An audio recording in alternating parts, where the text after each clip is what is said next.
안녕하세요. 오늘도 사연살롱을 찾아주셔서 감사합니다. 9살 아들을 키우는 40대 이혼한 여자입니다. 저는 어릴 때부터 글쓰기를 좋아했어요. 다른 아이들은 죄다 나가서 놀 때 저는 이상하게도 그런 건 하나도 재미가 없었고 책을 보거나 혼자 습작을 하는 것이 훨씬 재밌었어요. 그래서인지 어릴 때 저는 남들보다 글쓰기를 잘해 상장도 많이 받았고 부모님은 물론 선생님들도 저에게 항상 우리 주인은 커서 글 쓰는 사람이 되면 되겠다 라고 말씀하곤 하셨죠. 어린 마음에도 주변의 기대를 한몸에 받는 기분이 나쁘지 않았고 제 스스로도 저라면 잘할 수 있을 거란 자신감이 넘쳐 흘렀더랬죠. 저는 대학에 진학해 국문학을 전공했어요. 학교를 다니면서 매년 신춘문예에 작품을 냈고 그뿐만 아니라 여러 공모전에도 꾸준히 작품을 냈어요. 하지만 이상하게도 늘 자신만만해서 완성한 저의 작품은 당선을 비껴나갔어요. 주변에서는 저를 위로하기 위해서인지 천재가 아니고서야 어린 작가의 작품이 당선의 문턱을 넘긴 어렵지 않겠냐고 이야기하더라고요. 제 스스로 저를 너무 높이 평가해서일까요? 그 말이 하나도 위로가 되지 않았어요. 그렇게 어느덧 저는 대학교 4학년이 되었고 끝까지 작가가 되겠다는 꿈을 포기하지 못한 채 친척분의 소개로 증권회사에 취업을 하게 되었어요. 마음 같아서는 집에서 글 쓰는데 올인하고 싶었지만 대학 졸업하고도 취업을 하지 않으면 부모님이 걱정하실 게 분명하기 때문에 일단은 남들처럼 직장인이 되었죠. 마음 한편에는 여전히 글을 쓰고 싶다는 생각이 많았는데 저희 이런 마음을 엄마는 아셨던 걸까요? 저희 엄마는 내키지 않은 출근을 하는 저에게 이렇게 말씀하셨어요. 엄마는 네가 나중에라도 꼭 좋은 작가가 될 거라고 믿어. 지금은 좋은 작품을 쓰기 위해 많이 경험할 때야. 남들처럼 돈도 벌어보고 연애도 하고 여행도 하고 그리고 나중엔 결혼해서 네 애도 낳고 그럼 그 경험들이 다 녹아서 분명 좋은 글을 쓸 수 있는 작가가 되지 않겠니? 그러니까 너무 실망하지 마 우리 딸. 엄마라는 존재는 자식이 말을 하지 않아도 어떤 고민을 하는지 알아차릴 수 있는 게 분명해요. 저는 엄마의 말을 듣고 긍정적으로 생각을 바꿨어요. 글이라는 게 사람이 쓰는 건데 엄마의 말처럼 제가 너무 생각이 짧고 경험이 짧으면 그만큼 제 글은 어린 아이의 글이 될 게 뻔했으니까요. 그 후 우울한 마음을 완전히 벗자 생각하고 직장 생활에 최선을 다했어요. 제가 경험한 것들이 나중엔 다 녹아서 제 작품에 쓰일 거라고 생각하니 세상이 온통 제 교과서 같았죠.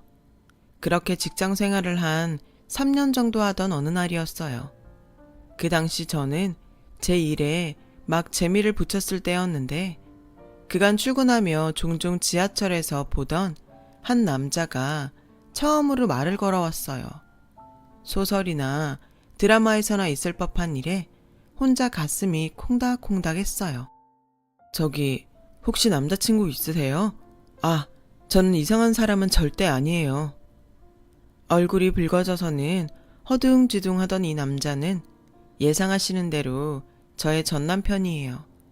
남편은 종종 저를 볼 때면 말을 걸고 싶었지만 괜히 망신만 당할까봐 용기가 나지 않았대요. 그래서 포기하려고 했는데 그날은 이상하게도 저에게 말을 걸지 않으면 후회를 할 것 같은 예감이 들어 뭐에 홀린 듯 저에게 말을 걸었다 하더군요. 아무튼 저희의 인연은 그렇게 시작되었어요. 남편의 그런 갑작스러운 고백으로 바로 사귀는 사이가 된 건 아니고 조금씩 서로를 알아가며 천천히 연인 사이가 되었죠. 남편은 저보다 4살이 많았어요. 저와 비슷한 직장인이었고 서로 회사는 달라도 퇴근하고 만나 서로의 고충을 나누며 조언을 주고받으니 그건 그거대로 참 재밌더라고요. 무엇보다 저는 남편의 긍정적인 마인드가 좋았어요. 제가 하루 종일 고민하던 일도 남편의 이야기를 들으면 별거 아닌 것처럼 느껴질 정도로요.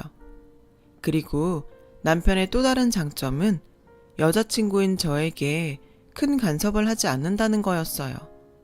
당시 제 친구들도 그렇고 같은 회사 동료들도 연인이 이것저것 간섭을 해서 은근 스트레스를 받아 했는데 남편은 저에게 그런 스트레스를 일절 주지 않았어요. 처음엔 남편의 간섭 정도가 내가 생각했던 것보다는 안 해서 그런가 하는 생각도 했었는데 오래 만나보니 이거 역시 남편의 성격이더라고요. 저는 자연스럽게 이런 남편이라면 결혼을 해도 좋겠다고 생각했어요. 남편은 제가 글을 쓰고 싶어 한다는 것도 이미 알고 있었고 평소 연애하면서 저에게 작은 것에 만족하며 행복하게 살 수 있으면 꼭 맞벌이는 하지 않아도 된다고 말할 정도로 사람이 참 괜찮았어요. 그래서 남편이 연애 3년 만에 프로포즈 해왔을 때 망설일 이유가 전혀 없었죠. 오히려 기다리던 프로포즈였으니까요. 연애하면서 평소 대화를 많이 한 저희는 서로 집 형편이 비슷하다는 것도 미리 알고 있었고 그래서 특별히 양가가 부딪힐 일은 없다고 생각했어요. 그런데 시집은 시집이라고 상견례 자리에서 처음 뵙는 예비 시어머니는 이상하리만큼 고개를 빳빳이 들고 저에게 이렇게 말씀하셨어요. 난 여자도 능력 있으면 나가서 벌어야 한다는 주의다. 요즘 같은 세상에 남녀 구분하며 일하는 것도 이상하지 않니? 듣자 하니 요즘은 결혼도 반반 결혼한다더라. 물론 제가 결혼하고 직장을 그만두고 집에 있겠다고 생각한 건 아니었어요. 하지만 차차 아이가 생기면 집에서 살림하며 글을 쓰고 싶다고 생각했기에 시어머니 말씀이 마음에 걸리더라고요. 그때였어요. 엄마, 우리가 알아서 할게요. 그래, 당신 너무 며느리 시집 오기도 전에 부담 주지 마. 애기 생기면 당신이 봐줄 거야. 그거 아니면 이래라 저래라 하는 거 아니야. 내가 뭐라고 했다고 이래요? 요즘은 다 육아휴직 쓰고 애 키우면서 회사만 잘 다녀요. 안 그러니? 엄마, 요즘은 남자도 육아휴직 많이 써요.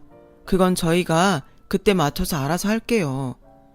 어머, 남자가 그걸 왜 쓰니? 보는 눈도 있는데. 여보, 이제 그만해. 저희 부모님과 저는 마치 투명인간이 된 듯 남편과 예비 시부모님의 대화를 지켜봤어요. 그러자 저희 아빠는 이대로 두면 안 되겠다 싶으셨는지 나서서 상황을 수습하셨어요. 사돈, 아드님이 아주 현명하네요. 그런 문제들은 아이들 몫으로 남겨두시죠. 안사돈 말씀대로 요즘은 저희보다 애들이 더 잘하고 알아서 하더라고요. 오늘은 반가운 날이니 좋은 마음으로 식사하시죠. 저희 아빠 덕에 상견례의 자리는 잘 마무리되었어요.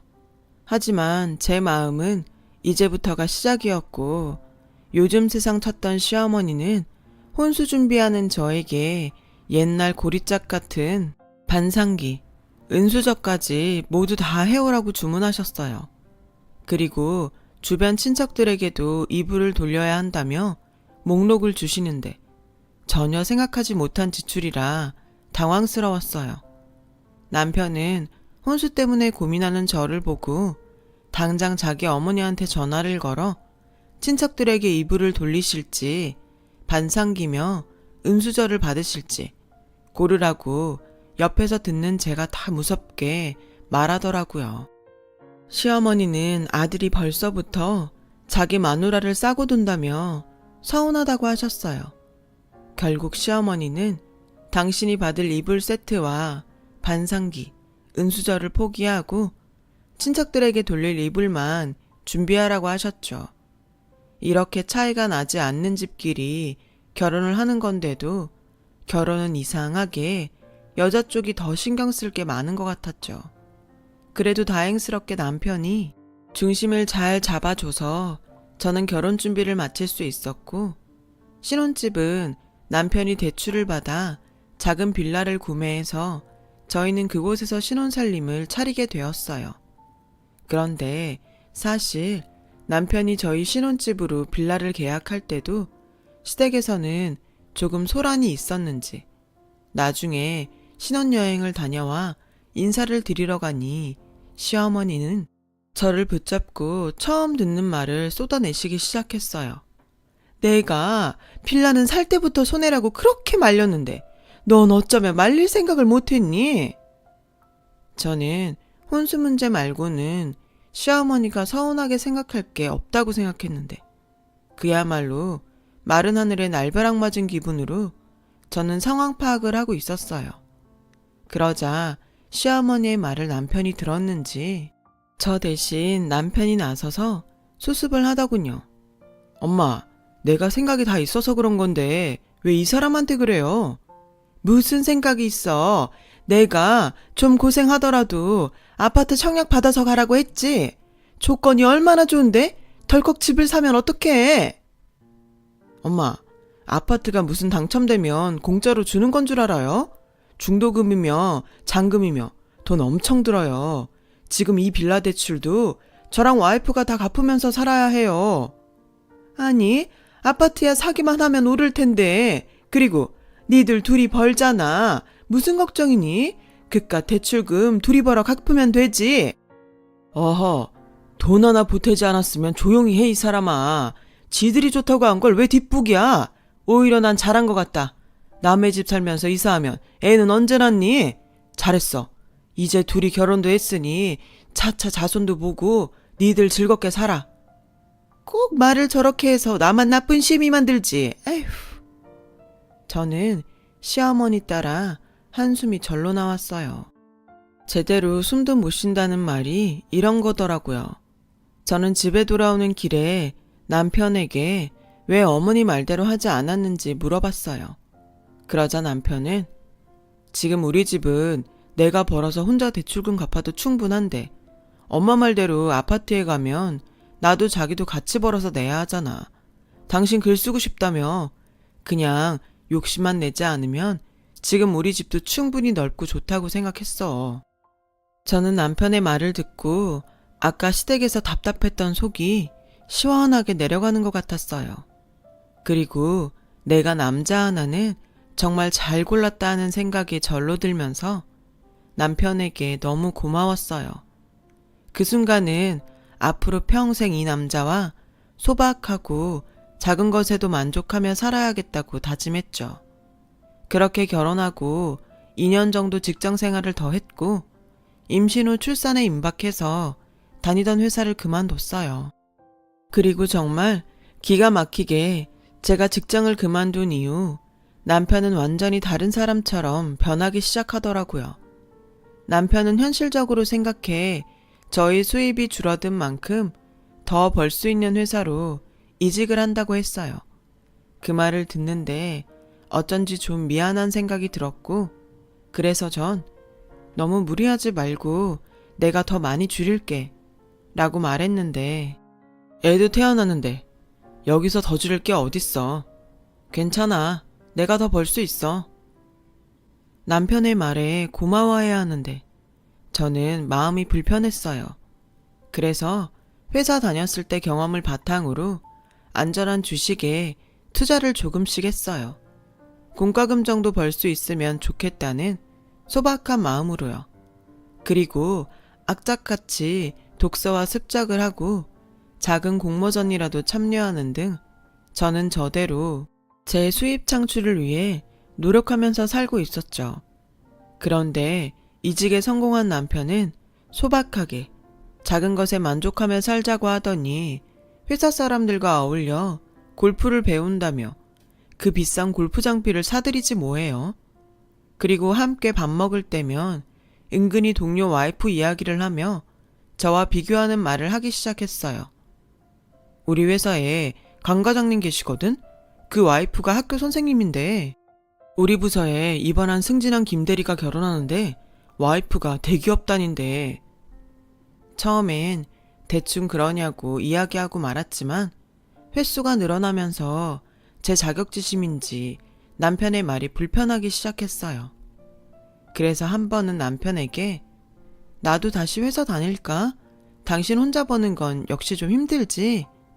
라고 말했고 남편은 됐어. 당신은 당신 좋아하는 글이나 써. 우리는 뭐 남들처럼 비싼 아파트에 사는 것도 아니고 애한테 비싼 사교육 시킬 것도 아니니까 나 혼자 벌어도 괜찮아. 라고 말하더라고요. 분명 남편의 말은 괜찮다 였는데 저는 은근 남편이 비아냥거리는 것 같아서 기분이 상했고 그 후 저희 부부는 조금 거리가 생기기 시작했어요. 그런데 어느 날부터 남편은 백화점에서 명품 가방이며 신발 그리고 옷들을 사오는 거예요. 차도 외제차로 바꿔야 한다며 한동안 혈안이 되어 있지 뭐예요. 그런 남편을 보고 불안한 마음이 덜컥 들었어요. 자기야, 요즘 무슨 스트레스 있어? 요즘 영 다른 사람 같아. 예전엔 몰랐는데 이제 나도 나이가 있잖아. 사람들이 은근 보이는데 투자하는데 다 이유가 있더라. 요즘 밖에서 운전하면 국산차는 끼워주지도 않아. 나 오늘도 집에 오는데 안 끼워져서 얼마나 돌아왔는데. 남편의 그런 변화는 고스란히 카드값과 신규 대출로 저에게 다가왔고 이대로는 안 되겠다 싶어서 복직을 생각하며 당장 파트타임 아르바이트를 시작했어요. 남편은 어디 가서 푼돈 벌어오지 말고 집에서 글이나 쓰라고 하는데 이젠 그 말도 짜증이 나더라고요. 이게 다 당신이 안 하던 사치를 해서 그런 거잖아. 지금이라도 정신 차려. 사치 아니라니까. 예전엔 젊고 어리니까 사람들이 성실하다고 생각해 줬는데 이젠 궁상 맞다고 생각해. 직장 생활도 다 사람 상대하는 일인데 자기는 내가 궁상이나 떠는 사람으로 보였으면 좋겠어? 능력으로 인정받을 생각을 하지 않고 남편은 계속 그렇게 보이는 것에 신경을 썼어요. 그리고 그 무렵 설상가상으로 아들아이가 폐렴으로 입원을 했고 그나마 다니던 파트타임도 그만둘 수밖에 없었죠.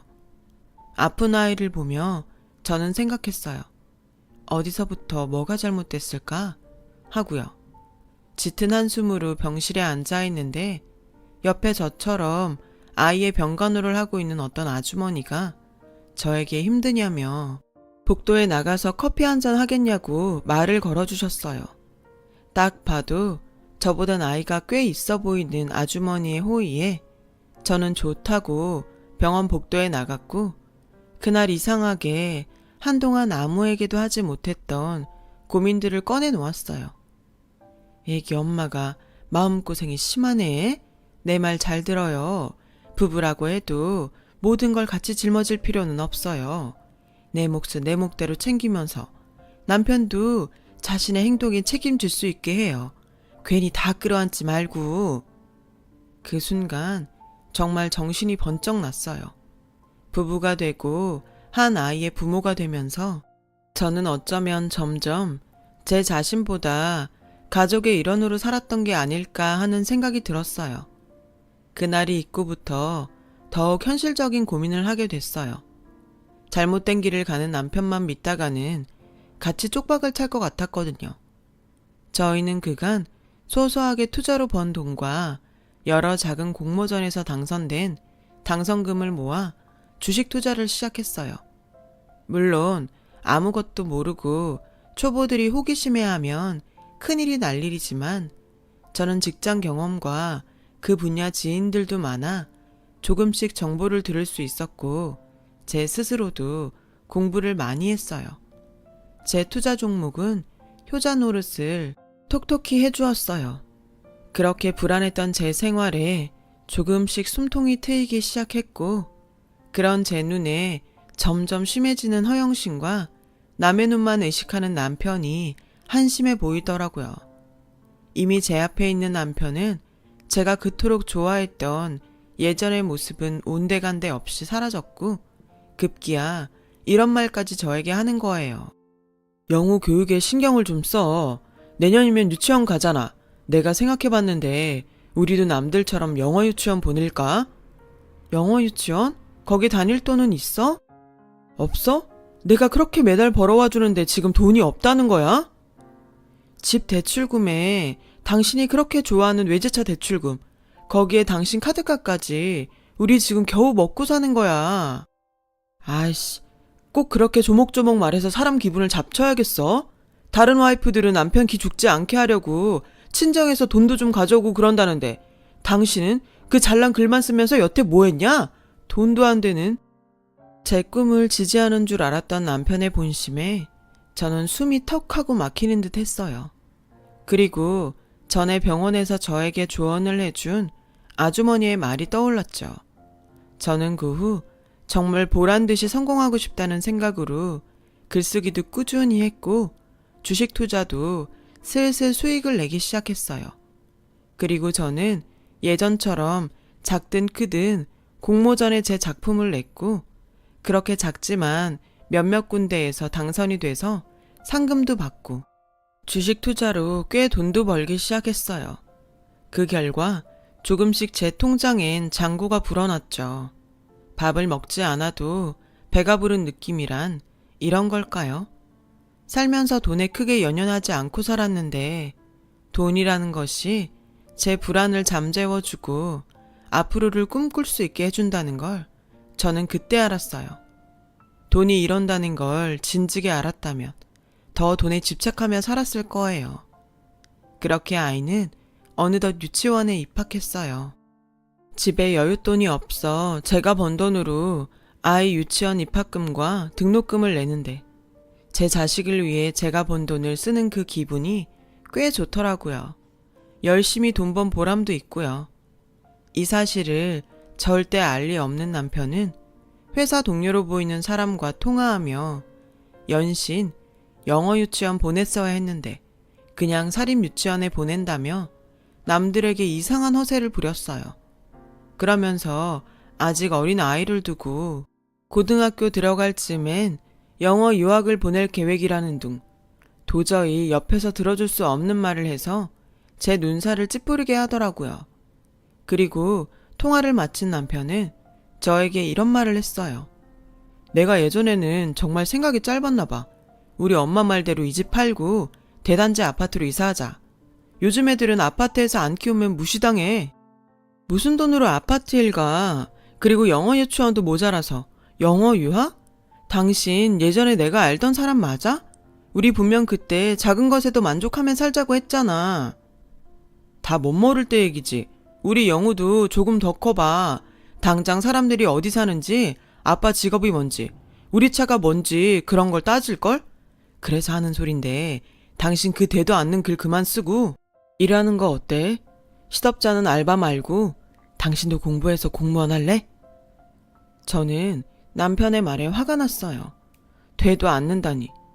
응원까진 바라지 않았지만 남편의 무시에 저는 그날 참 많은 생각이 들더라고요. 그래서 그 다음날 남편에게는 그간 제가 쓰던 가계부를 던져주며 이제부터는 당신이 경제권을 가지라고 말했죠.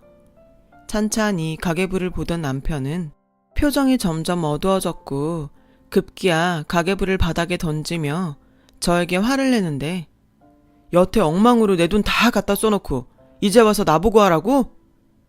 엉망? 거기에 내가 뭘 썼는데 다 당신이 저지른 거 메꾸고 생활한 흔적이야.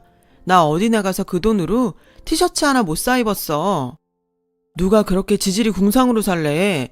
적당히 눈치 봐서 안 될 것 같으면 내가 괜찮다고 해도 벌 생각을 했어야지. 당신은 사람이 왜 그렇게 무책임하냐? 우리 회사 와이프들은 얼마나 잘 버는지 알아? 남편한테 명품 서프라이즈도 하고 남자인 내가 봐도 멋있더라. 저는 이 인간에게는 더는 예전으로 돌아갈 기미가 없다는 걸 뼈저리게 느꼈어요. 사람이 변하기도 쉽지 않다고 하더니 남편은 그 반대로 너무 많이 변해버려서 제가 아무리 아이를 위해 이해하고 살려고 해도 도저히 미래가 보이지 않았어요. 그래서 저는 말이 통하지 않는 남편에게 이혼하자고 말했어요. 이혼하자는 말에 남편은 콧방귀를 끼며 나 아니면 어떻게 먹고 살려고? 그냥 홧김에 그러는 거면 나 하나도 안 무서우니까 그만해. 당신 뭐 할 줄 알아? 당신 같은 사람 요즘 회사에서 뽑아주지도 않아. 글쎄 이러는 거예요. 저는 더는 기가 차서 듣고 싶지 않았어요. 그간 착실하게 찍힌 제 통장을 꺼내 남편 면상에 던졌죠. 사실 그간 공부도 하고 정보도 얻어 종잣돈 1,000만 원으로 얼마 전 목표하던 1억을 달성했거든요. 이렇게 말하면 참 쉬워 보이지만 저는 정말 죽기 살기로 했어요. 공부도 많이 하고 지인들한테 물어보기도 많이 물어보고 제 나름의 큰 돈이 들어갔기에 여간 신경을 쓴 게 아니었죠. 남편은 여전히 저를 무시하는 얼굴로 제 통장을 봤어요. 그리고 점점 표정이 굳어가는데 입으로 1, 10, 100, 1000만, 10만, 100만, 1000만 까지 센 남편은 방금 전과 완전히 달라진 태도로 저에게 말했어요. 당신 이게 다 뭐야? 1억? 내가 내 힘으로 번 돈이야. 그런데 왜 이 돈은 가계부에 없어? 아까 말했잖아. 그 돈으로는 내 티셔츠 한 장 안 사 입었다고. 그 가계부 잘 봐. 우리 영우 유치원 입학금도 내 돈으로 냈어. 당신 월급은 당신이 허영심 채우는데도 간당간당한 지 이미 오래야. 아니, 네 거 내 거가 어딨어? 부부는 공동체인데. 그리고 여기에 내 돈도 들어간 거 아니야? 공동체? 그리고 당신 돈을 여기에 넣고 싶어도 남는 게 없어서 넣을 수도 없었어. 아까 당신이 말했지? 당신 아니어도 나 잘 먹고 잘 살 수 있으니까 이제 사람 그만 무시하고 이혼해. 아니, 아까는 내가 홧김에 그런 거지. 그리고 당신은 혼자 이렇게 벌면서 이걸 혼자 쓰려고 했어? 홧김? 혼자?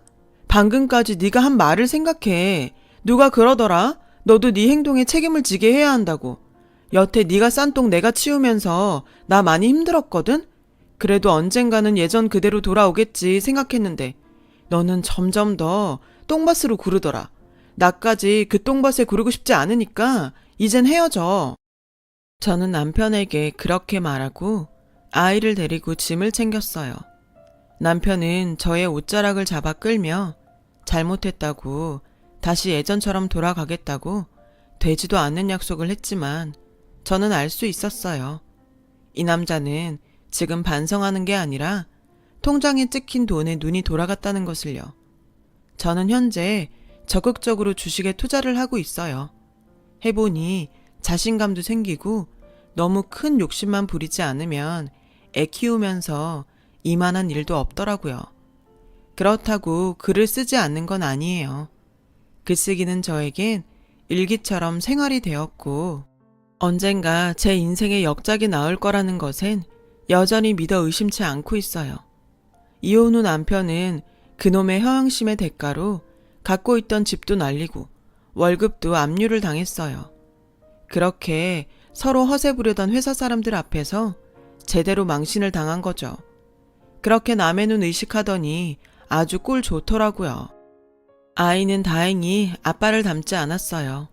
그리고 최근에 알게 되었는데 아이가 학교에서 제 자랑을 많이 하고 다닌대요. 아들은 열심히 일하고 또 열심히 글을 쓰는 제가 세상에서 제일 좋대요. 나도 엄마처럼 뭐든 열심히 노력하는 사람이 될 거야. 나는 세상에서 엄마가 제일 존경스럽고 제일 멋져. 제 앞에서 그 작은 엄지를 치켜 올려주는 아들을 보고 저는 얼마나 울었는지 몰라요. 저는 제 아이에게 인정받은 후로 더 열심히 살고 있답니다. 다른 사람도 아니고 제 아들이 그렇게 믿어주니 세상 누구보다 행복합니다. 제 잔고는 여전히 저와 제 아들을 위해 불어나고 있는 중이에요. 돈으로 행복을 살 순 없지만 저는 이 돈으로 저희 아들과 행복한 생활을 위해 쓸 생각이에요. 앞으로도 있는 힘을 다해 아들의 웃는 얼굴을 지켜가려 합니다. 지금까지 저의 이야기를 들어주셔서 고맙습니다. 들어주신 분 모두 인생의 늘 행복한 주인공이 되시길 바랄게요. 여러분, 사연 댓글에 응원과 현명한 조언 부탁드려요. 좋아요와 구독은 저에게 큰 힘이 됩니다. 오늘도 좋은 일 가득하세요.